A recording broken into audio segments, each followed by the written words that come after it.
भावना में छुपे खजाने के बारे में बात करना चाहता और हर कड़ी को आपस में जोड़कर सोल्डर किया गया था। हम में से अधिकांश के पास कोई गहना, कोई हार या कुछ और रहा होगा, या शायद नहीं, शायद कोई ऐसी चीज जो गहना भी ना हो, बस कोई ऐसी चीज जिसमें चेन की जरूरत हो और उसकी कोई कड़ी टूट गई हो। कभी कभी गहनों को सोल्डर भी नहीं किया जाता। कभी कभी कड़ियां खुली होती हैं और आप उन्हें बस खोल सकते हैं, और हम जानते हैं कि एक टूटी हुई कड़ी पूरी चेन को तोड़ सकती है, पूरी चेन को कमजोर कर सकती है। तो जब मैं हमारे रेफरल लिंक के बारे में सोच रहा था, तो मैं उसके प्रतीकवाद और उसके असली मायने के बारे में सोच रहा था। आप जानते हैं, हमने संवाद के बारे में बहुत सारी बातें की हैं। यही विषय मैंने पिछले पूरे हफ्ते चर्चा किया था, और कड़ियां कुछ हद तक एक संवाद श्रृंखला जैसी होती है। जो मैं देख रहा हूं वह यह है कि कुछ लोग आचार संहिता का पालन नहीं कर रहे हैं। वे नियम नहीं मान रहे हैं जो हमने विक्ट्री विद ऐश में तय किए हैं। ये एक समुदाय है, विक्ट्री विद ऐश एक समुदाय है, और हमें निर्देश दिया गया है कि या तो किसी के द्वारा व्यक्तिगत रूप से आमंत्रित किया जाए, या फिर किसी को व्यक्तिगत रूप से आमंत्रित किया जाए। एक लिंक के साथ, एक रेफरल लिंक के साथ। इसका कारण कि हम इन्हें सार्वजनिक रूप से पोस्ट नहीं करते, ये है कि इससे एक कमजोर कड़ी बन जाती है। इसका क्या मतलब है? तकनीकी रूप से नहीं, न ही लिंक खुद। मेरा मतलब है कि हम संवाद की एक श्रृंखला बना रहे हैं। हम संवाद की एक श्रृंखला बना रहे हैं। हम लोगों के साथ जुड़ाव की एक श्रृंखला बना रहे हैं। ये संबंधों पर आधारित है। तो जब आपको आमंत्रित किया जाता है, या जब आप किसी को आमंत्रित करते हैं, तो उसमें जिम्मेदारी और ताकत की भावना होती है। यही एक कड़ी है, यही एक घेरा है। और अगर वो घेरा टूट जाता है, तो आप उस जुड़ाव का कुछ हिस्सा खो देते हैं। आप उस ताकत का भी कुछ हिस्सा खो देते हैं। इसका क्या मतलब है? देखिए, अगर लोग सार्वजनिक रूप से लिंक पोस्ट कर रहे हैं, जो हम नहीं कर रहे हैं, लेकिन मैं ये अक्सर देख रहा हूँ, और इसी ने मुझे यह सोचने पर मजबूर किया कि अगर आप किसी के साथ ऐसे लिंक के जरिए जुड़ते हैं जो आपने सार्वजनिक रूप से कहीं पाया है, तो वहाँ कोई जुड़ाव नहीं होता। वह व्यक्ति शायद बस लोगों की संख्या को बढ़ाने के लिए ही देख रहा है, ऐसा प्रतीत होता है। ये गलत मानसिकता है, क्योंकि हम मात्रा नहीं देख रहे हैं। हम इस समुदाय में गुणवत्तापूर्ण लोगों की तलाश कर रहे हैं। अगर आप किसी ऐसे लिंक के तहत जुड़ते हैं जिसे सार्वजनिक रूप से पोस्ट किया गया है, तो कोई संबंध नहीं बनता। वे आपके प्रति किसी भी तरह की जिम्मेदारी महसूस नहीं करेंगे। हो सकता है वे आपको जानते भी ना हो। इसलिए आपने संचार की श्रृंखला के साथ वह संबंध खो दिया है। जब लोग जिम्मेदार होते हैं और स्वामित्व लेते हैं, तो एक संचार की श्रृंखला बनती है, जिसमें एक व्यक्ति से दूसरे व्यक्ति तक मूल्यवान जानकारी पहुंचाई जाती है। और मुझे नहीं लगता कि आप वहां रहना चाहेंगे। मुझे नहीं लगता कि हम में से कोई भी वहां रहना चाहेगा। हम ऐसा कुछ नहीं चाहते जिसमें हम शामिल हों और ऐसे किसी से जुड़े हों जिसे हमारी कोई परवाह नहीं है, जिसे फर्क नहीं पड़ता कि हमें जानकारी मिल रही है या नहीं, जो जानता भी नहीं, शायद जानता भी नहीं कि हम कौन हैं। इसलिए यह समझदारी है कि आपको व्यक्तिगत रूप से आमंत्रित किया जाए, और आप भी किसी को व्यक्तिगत रूप से आमंत्रित करें। और यही सब कुछ है। यह जुड़ाव एक मजबूत श्रृंखला बनाता है ऐसे लोगों की जिनके लक्ष्य साझा हैं, सपने साझा हैं, और समुदाय की सोच है। मुझे उम्मीद है कि यह बात समझ में आई होगी, और मुझे उम्मीद है कि यह आपको सोचने पर मजबूर करेगी। अगर आपने विक्ट्री विद ऐश ज्वाइन नहीं किया है, या आप उस लिंक का इंतजार कर रहे हैं, तो बहुत ध्यान से सोचें कि आप वह लिंक किससे ले रहे हैं और कहां से ले रहे हैं, क्योंकि वही आपकी श्रृंखला की मजबूती का निर्धारण करने वाला कारक होगा। आपका सोमवार शुभ हो। नमस्कार सभी को, मैं जीन ओलिवा हूँ।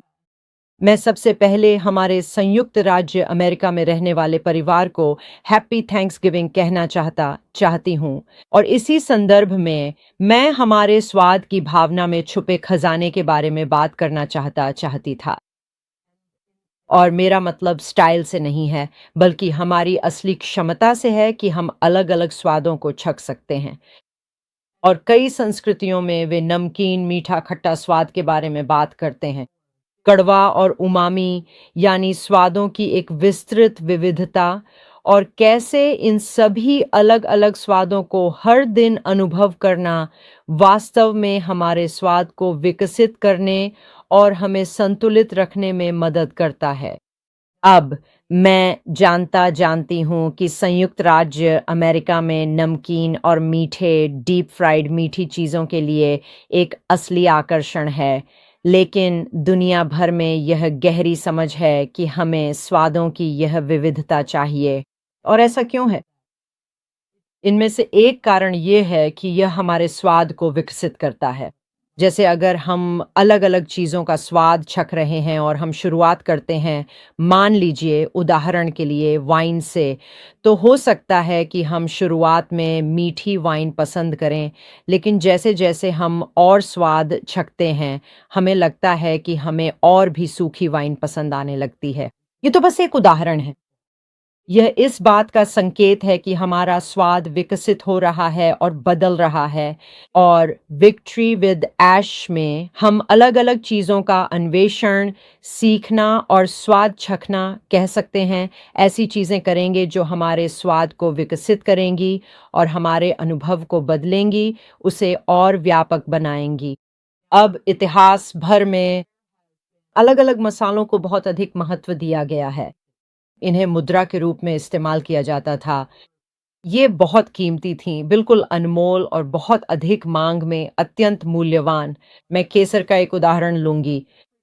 अलग-अलग मसाले बस वे खजाना थे, बिल्कुल खजाना। और जिस तरह से वे मान लीजिए किसी भोजन में डाले जाते थे, वे उस भोजन का मूल्य ही बदल देते थे। अब वह सिर्फ उबले आलूओं का फीका कटोरा नहीं रह जाता था, मान लीजिए। अब उसमें यह लज़ीज़ स्वाद और तमाम अलग-अलग फ्लेवर आ जाते थे। और मुझे पता है कि रेड फर्न अपने शेफ़ के अनुभव के साथ इस विषय पर पूरी तरह से बात करेंगे। यह उसे अगले स्तर पर ले जाता है। यह किसी को ऐश के उदाहरण के साथ विजय की तरह जहाँ भी वे हैं, उनके मूल स्तर से उठाकर और फिर उस व्यक्ति को ऐसे स्वाद, सीख, बुद्धिमत्ता, प्रशिक्षण, शिक्षा से परिचित कराता है, जिनके बारे में उन्होंने शायद कभी सुना भी न हो। पहले कभी देखी, अनुभव की या यूं कहें कि छखी नहीं गई चीज़ों को जब वे खुद को उनके संपर्क में लाते हैं, जोखिम उठाते हैं और इन नए स्वादों को खोजने, छखने और उनमें गहराई से उतरने का मौका लेते हैं, तो वे खुद को अगले स्तर पर ले जाते हैं। वे अपनी जिंदगी को साधारण मांस और आलू के खाने से एक शानदार व्यंजन में बदल देते हैं। तो मैं विक्ट्री विद ऐश को एक शेफ के टेस्टर मेन्यू का विशेषाधिकार मानता हूँ। और अगर आप इसका अनुभव रखते हैं, तो आप किसी रेस्तरां में जाते हैं, आमतौर पर एक अच्छी कीमत चुकाते हैं, ताकि उस शेफ द्वारा खोजे और आजमाए गए अलग-अलग स्वाद, अलग-अलग मांस या सब्जियां या किसी भी तरह के संयोजन को चख सकें। जो लोग वहां जाते हैं वे वास्तव में नहीं जानते कि उन्हें क्या परोसा जाएगा, लेकिन वे शेफ पर भरोसा करते हैं। वे भरोसा करते हैं कि शेफ अपने काम में माहिर है, चाहे वह पुरुष हो या महिला, और इसलिए वे इन सभी नई चीज़ों का स्वाद चखने और शेफ के साथ मिलकर उन्हें खोजने के अनुभव के लिए पैसे देने को तैयार रहते हैं। यही है विक्ट्री विद ऐश। लेकिन हमें यह विशेषाधिकार मिला है कि हम इस शेफ की टेस्टर डिशेज मुफ्त में छक सकते हैं। यह एक पूर्णतः उपहार है और मैं कम से कम बहुत उत्साहित हूँ। तो इस थैंक्सगिविंग हॉलिडे वीक पर मैं सुझाव देना चाहता हूँ कि हम सब बाहर जाएं और जीवन का स्वाद लें, नई चीज़ें आजमाएं, विक्ट्री विद ऐश में कूदें, सीखें और खोजें। और हम ये सब शेफ ऐश मुफारा के साथ मिलकर करने जा रहे हैं और मैं इससे ज्यादा उत्साहित नहीं हो सकता। आपका दिन शुभ हो। सुनने के लिए आपका बहुत धन्यवाद। सुप्रभात, मैं मेगन मिशेल हूँ। 24 नवंबर ये एक खास दिन है। मैं अपने जन्मदिन के भाई क्रिस जॉनसन को बहुत बहुत जन्मदिन की शुभकामनाएं देना चाहती हूँ। ये उनके साथ साझा करना कितना शानदार है। और आज मैं थोड़ा सा लिंक्स के बारे में बात करना चाहती थी। हम ऐश के साथ विक्ट्री में लोगों को शामिल कर रहे हैं और लिंक्स को लेकर काफी चर्चा हो रही है। लोगों को जोड़ना और आमंत्रित करना। और मैं सोचने लगी कि असल में एक लिंक का प्रतीकात्मक अर्थ क्या है। कॉलेज में मैं मेटल स्मिथिंग में थी और गहने बनाती थी, गहनों को सोल्डर करती थी और मैंने गहनों के लिए कुछ हस्त निर्मित चेन भी बनाई थी। चांदी के तार से, आप जानते हैं, उन्हें लपेटना, काटना। व्यवसाय में सफल होना मात्र एक चीज नहीं है जैसे कि कई लोग सोचते हैं। आपकी सफलता में एक संचयी पहलू होता है। एक चीज, फिर दूसरी चीज और फिर एक और चीज, और ये सारी चीजें जो आप एक साथ जोड़ते हैं आपकी सफलता में मदद करती हैं। और हम इनमें से बहुत सारी चीजों के बारे में बात कर चुके हैं, है ना। मेरे लाइव सेशंस में मैं कई चीजें सामने लाता रहा हूं और जो भी चीज मैंने सामने रखी है उनमें से हर एक अकेले अपने आप में आपको सफल नहीं बना सकती, लेकिन जब आप इन सभी चीजों को एक साथ जोड़ते हैं तब आप सच में उस स्थिति में आ जाते हैं जहां सफलता मिलनी शुरू होती है। लगातार बने रहना, विश्वसनीयता, लक्ष्य निर्धारण, लचीलापन और बारीकियों पर ध्यान देना, इन सभी छोटी छोटी चीजों को उन्हें अपने तरीके से एक साथ जोड़ना, और फिर जब आप इसमें मार्केटिंग और प्राइसिंग, ग्राहक प्रतिक्रिया आदि को भी शामिल कर देते हैं, तब आप सच में जानते हैं कि आप एक सफल व्यवसाय के लिए सही रास्ते पर हैं। तो व्यवसाय के संदर्भ में बारीकियों पर ध्यान देने के क्या फायदे हैं? ये गलतियों और लागत को कम करता है। बारीकी से ध्यान देने से बिलिंग, ऑर्डरिंग, अनुपालन जैसे क्षेत्रों में महंगी गलतियों को रोका जा सकता है और इससे पैसे और संसाधनों की बचत होती है। अगर आप ऐसे व्यक्ति हैं जो खासकर बारीकियों पर ध्यान देते हैं, तो आप शायद उन लोगों में से होंगे जो चीजें लिखना पसंद करते हैं। आपके पास एक नोट होता है, आप उसे चेक कर लेते हैं। आमतौर पर जीवन में अगर आप छुट्टी पर जाते हैं तो आपके पास एक पैकिंग लिस्ट होती है। उदाहरण के लिए, अगर आप खरीदारी करने जाते हैं तो आपके पास एक शॉपिंग लिस्ट होगी। उदाहरण के लिए, ये सारी चीजें आपकी मदद करती हैं न सिर्फ वो चीजें पाने में जो आप चाहते हैं, बल्कि आपको अतिरिक्त पैसे खर्च करने और ऐसी चीजें खरीदने से भी रोकती हैं जिनकी आपको असल में जरूरत नहीं है। ये दक्षता बढ़ाने में भी मदद करता है। एक विस्तृत केंद्रित दृष्टिकोण बेहतर योजना और संगठन की ओर ले जाता है, जिससे कार्यों को सुव्यवस्थित किया जा सकता है और बाद में समय लेने वाले सुधारों की आवश्यकता नहीं पड़ती। मूल रूप से, अगर आप पहली बार में ही सही तरीके से काम करते हैं तो आपको वापस जाकर उन गलतियों को सुधारने की जरूरत नहीं पड़ेगी जो आपने तब की थी जब आपने शुरू में ही विवरण पर ध्यान नहीं दिया था, जबकि आपको देना चाहिए था। इसलिए यह वास्तव में महत्वपूर्ण है कि शुरुआत से ही विवरण पर ध्यान देना कितना मूल्यवान है। अपने व्यवसाय को स्थापित करने के मामले में यह सोने के समान है। यह विश्वास और विश्वसनीयता बनाने में भी मदद करता है। लगातार उच्च गुणवत्ता और सटीक कार्य प्रदान करने से सहकर्मियों, वरिष्ठों और ग्राहकों के साथ विश्वास बनता है, जिससे आपके पास नए अवसर आ सकते हैं। यह ग्राहक सेवा संतुष्टि को भी बढ़ाता है। जब कोई व्यवसाय बारीकियों पर ध्यान देता है तो उसके उत्पाद और सेवाएं गुणवत्ता मानकों को पूरा करती है और ग्राहकों को दिए गए वादों को निभाती हैं, जिससे ग्राहक संतुष्ट होते हैं और सकारात्मक प्रचार होता है। वही शब्द है मुंहजबानी प्रचार। मैंने हमेशा क्या कहा है, सबसे अच्छा मार्केटिंग टूल जो आपको कभी मिलेगा वह है मुंहजबानी प्रचार। इसमें कोई शक नहीं। कोई भी दूसरा मार्केटिंग टूल इससे बेहतर नहीं है कि आप किसी को किसी उत्पाद की गुणवत्ता, किसी भोजन, देखी गई फिल्म या किसी भी चीज के बारे में खुद बताएं। अगर आप किसी बिल्कुल नए व्यक्ति को सकारात्मक तरीके से यह बता रहे हैं, तो यही सबसे बेहतरीन मार्केटिंग है जो आप कर सकते हैं, मोहजबानी प्रचार।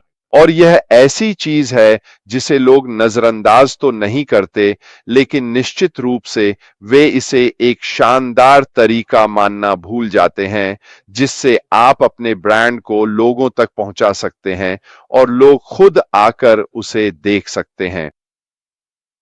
बेहतर समस्या समाधान। विस्तृत दृष्टिकोण अक्सर समस्याओं का गहराई से विश्लेषण करता है, जिससे अधिक प्रभावी और नवाचारी समाधान मिलते हैं। अगर आपके पास वह बारीकी पर ध्यान देने की क्षमता है, तो आप किसी समस्या को बहुत अच्छे से देखेंगे और फिर उस समस्या के लिए कुछ बेहतरीन समाधान लेकर आएंगे।